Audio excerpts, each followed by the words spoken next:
पिछले वीडियो हम लोग क्या देखे थे? जड़ों का विकास। आपने देखा था जड़ों का विकास कैसे होता है? किससे होता है? मूलांकुर से। किससे होता है? मूलांकुर से। आप देखे हैं मूलांकुर। जब मूलांकुर कोई आप बीज बोए थे तो कहें बीज से सबसे पहले मूलांकुर ही निकलता है। क्या निकलता है? मूलांकुर। और फिर क्या निकलता है? परांकुर। क्या निकलता है? परांकुर। यानी ये जो मूलांकुर है, ये जड़ बना लेता है, और ये जो परांकुर है ये बना लेगा तना। क्या बना लेगा? तना। तो आपने देखा कि कोई भी बीज को हम खेत में बोएंगे तो सबसे पहले अंकुरित तो होता है तो उसका जड़ ही निकलता है। कारण क्योंकि जब कोई भी बीज जड़ में स्थगित हो जाएगा, सेट हो जाएगा, तब उनमें से कोई तना निकलेगा तो वह इधर उधर पेड़ नहीं जाएगा, बिल्कुल अपनी सीधी जाएगी। क्योंकि जड़ें पेड़ पौधों को सीधा खड़ा रखने में सहायता करते हैं, मदद करते हैं। यदि जब जड़ ही नहीं निकलेंगे तो बीज इधर उधर हो जाए। इसीलिए सबसे पहले जड़ निकला। जड़ जब मिट्टी में चली जाती है, तो मिट्टी में जड़ें बिल्कुल इसको सीधा करके थाम देती है। और जब थाम देती है तब ये कितना भी जाए, अब ये भी बाहर जाएगा, परांकुर बड़ी होकर पत्ती जब बनेगी तो ये भी अपना धीरे धीरे जड़ निकालते रहेंगे, रूट निकालते रहेंगे, है ना। तो आपने कल जड़ देख लिया था।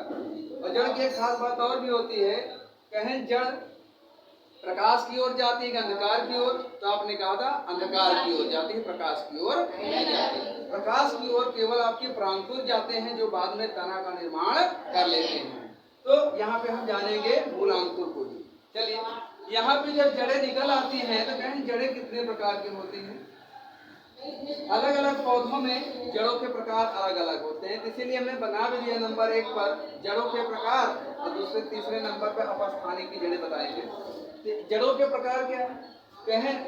कहें एक पौधे में एक ही प्रकार की जड़ होती है, लेकिन संसार में तो बहुत सारे पौधे हैं। अब तक जितने भी पौधे खोजे जा चुके हैं लगभग 3.5 लाख हो चुके हैं। अब उनमें जड़ें जो होंगी, कुछ में छोटी होंगी, कुछ में बड़े होंगी, कुछ में ऐठी बुरी रहेंगी, कुछ में मछैया रहेंगी। इसमें भी इसीलिए जड़ों को हमने प्रकार बांट दिया। जैसे अगर कहा जाता पहला जड़ मूसला जड़। मूसला जड़ सदैव बड़े पौधों में होती है। कैसे पौधों में? बड़े। मान लीजिए ये मिट्टी की स्तर है। अब इस पे आपने देखा एक पेड़ निकला ऐसे। अब उस पेड़ में सीधा धरती की ओर जो गई रहती है उसको हमने बोल दिया मूसला जड़। क्या बोल दिया? मूसला जड़। तो मूसला जड़ें जो होती है धरती में सीधे गई होती है ना। जैसे कुदाल आप देखते हैं वो सीधे जाती है धरती, बाप मार दिया, हपाक अगर नीचे चली गई तो क्या हो गया? वह मूसला जड़। अगर कोई भी जड़ जो सीधे घपाक से कहाँ गए? मिट्टी के नीचे जाए तो उसको हम क्या कहेंगे? मूसला जड़। तो मूसला जड़ें मोटी भी होती है और हपाक भी धरती में गई होती है। अच्छा, इसको हमने कहा मूसला जड़ें। मूसला जड़ें आप देखते हैं नीम का पौधा होता है तो उसकी जड़ें भी सीधे ऐसे गई होती है जो नीचे गहराई तक गई होती है। जब नीचे गहराई तक सीधी जाए उसी को हम क्या कहेंगे? मूसला जड़। क्या कहेंगे? मूसला जड़। अब दूसरे नंबर पे आता है अपस्थानिक जड़। क्या आएगा? अपस्थानिक जड़। अपस्थानिक का मतलब होता अप माने नहीं, स्थानिक माने स्थान, जिसका स्थान बदलता रहे। कभी यहाँ है तो कभी यहाँ से है, कभी वहां से है, तो उसे हम कहेंगे अपस्थानिक जड़ें। यानी ऐसी जड़ें जिनका स्थान निश्चित ना हो उसे क्या कहेंगे? अपस्थानिक जड़ें। तो अपस्थानिक जड़ें कई प्रकार की होंगी, अभी पढ़ेंगे इसके बारे में। अगला आते हैं छकड़ा जड़। क्या आते हैं? छकड़ा। छकड़ा जड़ को हम लोग बोल देते हैं रूम, मोल रूम भी बोल देते हैं, या रोम जड़े भी कह देते हैं। रोम जड़े। रोम जड़े का मतलब होता है, आप लोगों ने देखा होगा खास करके धान में अगर हमने काट लिया, ऊपर के फसल को काट लिया, जैसे खूंटी बसती है, अब उस खूंटी के नीचे देखते धरती में जड़ें बस ऐसे होती हैं जो कुछ इंच तक गई होती है, लगभग कितने 2 से 3 इंच तक गई होती है। मिट्टी में 2 से 3 इंच तक ही गई होती है। तो इस तरह के जड़ों को हम क्या बोलेंगे? छकड़ा जड़ बोलेंगे। क्या बोलेंगे?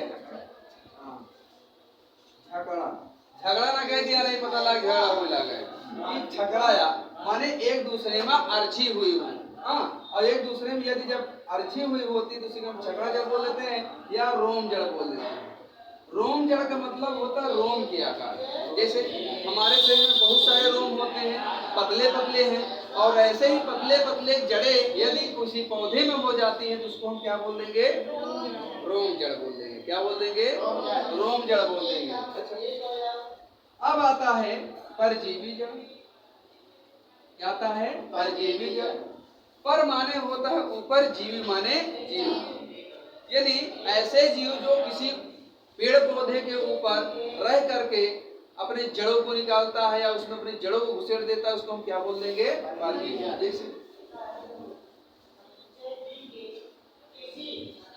जैसे मान लीजिए एक पेड़ है,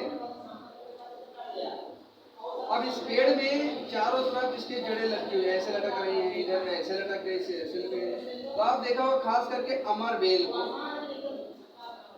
अमर बेल दूसरे पौधे के ऊपर रहकर अपना भोजन प्राप्त करता है, इसलिए इसको परजीवी पौधा भी कहते हैं।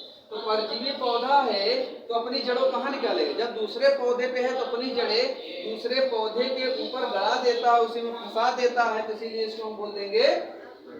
हाँ, तो अमर बेल जो होता है वो दूसरे पौधे के शाखा में, टहनियों में अपने जड़ों को फंसा देते हैं और उन्हीं से पोषण लेते रहते हैं। लेकिन अमर बेल अगर जिस पौधे पर हो जाता है उसका विकास भी होने नहीं देता है, इतना खतरनाक होता है। अगला आता है आपका, हाँ, अधिपाद। अधिपाद का मतलब होता है दूसरे पौधे के ऊपर उगना। आपने देखा होगा दोनों पेड़ पौधा है, उस पेड़ पौधे के ऊपर देखते हैं दूसरा पेड़ पौधा हो जाता है। जैसे आप लोगों ने देखा होगा खास करके महुआ के पेड़े में पीपल का पेड़ निकल आता है ना? वह पीपल का जो पेड़ है अपनी जड़ों को किसमें डाल दिया? महुआ के पेड़ में डाल दिया। तो वहां से वह जब भोजन प्राप्त कर रहा तो उसी को हमने क्या कह दिया? अधिपाद। अधि माने आधा, पाद माने पादप या पेड़ पौधा, यानी पेड़ पौधों के आधे रूप से जड़ बनाए और आधे रूप से भोजन ग्रहण करे तो उसे हम क्या कहेंगे? अधिपाद कहेंगे। क्या कहेंगे? अधिपाद। माने कि अगर मान चलिए पीपल के पेड़ पर,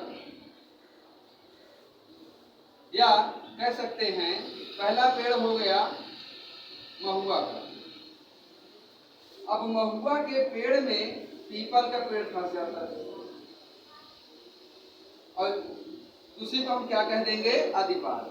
क्योंकि कोई महुआ है तो उस महुए के खुंथा में कोनो चिड़ै उड़ै जाती है, हाँ, बीट कर देती हैं। भाई आप जानते हैं पीपल के फल को चिड़िया खूब खाती हैं। हाँ, अब घूमने टहलने गई अपने दीदी हर से मिले, कहना दीदी का हाल चाल यह है, अब पता लगा बनो के कुछ सर्जन करे इच्छा हुआ, पूछे दीदी कहाँ है, पता नहीं, जाओ वही पहुंचना है जा। अब गए, अब वहां पे बीट को कर दिया। बीट का मतलब समझते हैं ना? हाँ, बीट करके चली जाए और जब बारिश होता है तो उसको जल मिलने लगता है तो वह पीपल का पौधा आम के पेड़ पर उगाता है, जिसको हम बोल देंगे अधिपाद का जड़। अधि माने आधा, पाद माने पादप, जड़ माने जड़। पेड़ के आधे हिस्से पर ही वह अपना जड़ निकाल देगा, उसे को हम बोल देंगे अधिपाद जड़। कौन जड़ भैया? अगला है आरोही जड़। आरोही, आ माने आने वाला, रोही माने, जैसे आपने मैथ में पढ़ा होगा रोही और रोही, रोही और रोही। यहाँ पे आरोही है जिसको हम बोलेंगे क्लाइंबिंग। क्या? क्लाइंबिंग। आप सीढ़ी होती है बांस की सीढ़ी पे आप क्लाइंबिंग करते हुए चढ़ते हैं ना, तो वैसे ही यह भी जो जड़ें होती हैं यह भी क्लाइंबिंग करते हैं। जैसे नेनुआ की जड़ें आप जानते हैं, नेनुआ की जड़ें ऐसे ऐंठी ऐंठी रहती है, जैसे स्प्रिंग टाइप की जड़ें होती हैं। अब ये जो होते हैं रूपांतरित जड़ कहलाते हैं, जो दीवार पे ढेर ससुरा चढ़े होते हैं। अब नेनुआ का पौधा नीचे लगा लीजिए, अगर बगल में दीवार है तो धीरे धीरे सर्वे चढ़ जाते कहाँ? छत पे, और छत पे झांकने लगते हैं, ए भैया यहाँ कहाँ रखे यार, उसी में फैल जाते हैं और फैल करके वहीं पे अपना फूल फल लगा देते। तो उस तरह के जड़ों को हम बोलेंगे क्लाइंबिंग। ये एक ऐसी जड़ें हैं क्लाइंबिंग जड़ें जिसको हम बोलेंगे आरोही जड़। तो ये कुछ हो जाते हैं जड़ के प्रकार। तो आप कह सकते हैं तीसरी जड़ें, चौथी जड़ें, पांचवी जड़ें और छठवीं जड़ें। तो ये जड़ें नहीं बल्कि रूपांतरित जड़ के रूप में काम करती है, जो चढ़ने के लिए प्रयोग करते हैं।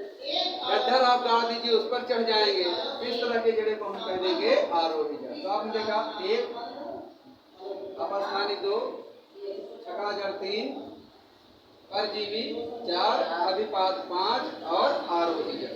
ये हो गए जड़ों के प्रकार। अब यहाँ पे हम देखते हैं अपस्थानिक के प्रकार होते हैं 2। अपस्थानिक के प्रकार कितने हुए? 2। जैसे अगर कहा गया है स्तंभ ना, अपस्थानिक ऐसे जड़ें जिनका स्थान निश्चित नहीं है। इन जड़ों का स्थान निश्चित नहीं है, इसलिए क्या बोल दिया? अपस्थानिक जड़ें। अब देखो